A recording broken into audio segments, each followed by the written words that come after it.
Sabato 20 novembre il centro congressi della 400esca abbazia benedettina di Praglia, ai piedi dei Colli Euganei, ha ospitato la sesta convention della Banca di Credito Cooperativo Vicentino di Poiana Maggiore. Quest'anno, come testimonial, era presente il colonnello dell'aeronautica Gianmarco Bellini, indimenticato eroe della prima guerra del Golfo. Filo conduttore dell'incontro, il rapporto fra l'istituto di credito e il territorio, efficacemente espresso dal motto «Nel senso di responsabilità di ognuno, un migliore futuro per tutti».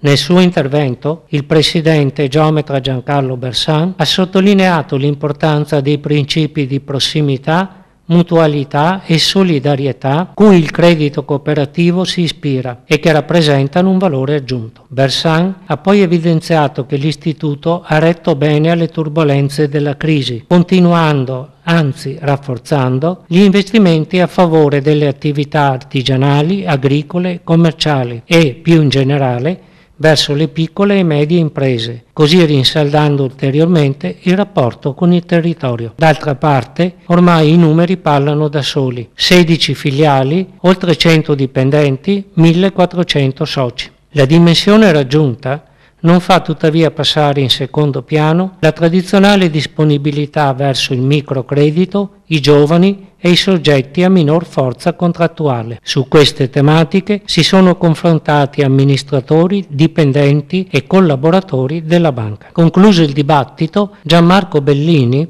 reduce da una missione umanitaria in Somalia, ha intrattenuto i presenti sulle sue esperienze di comando in tempo di pace e in tempo di guerra, che gli hanno valso una medaglia d'argento al valore per la professionalità, la dedizione e il coraggio dimostrati, gli stessi valori a cui si ispira la Banca di Credito Cooperativo di Poiana Maggiore.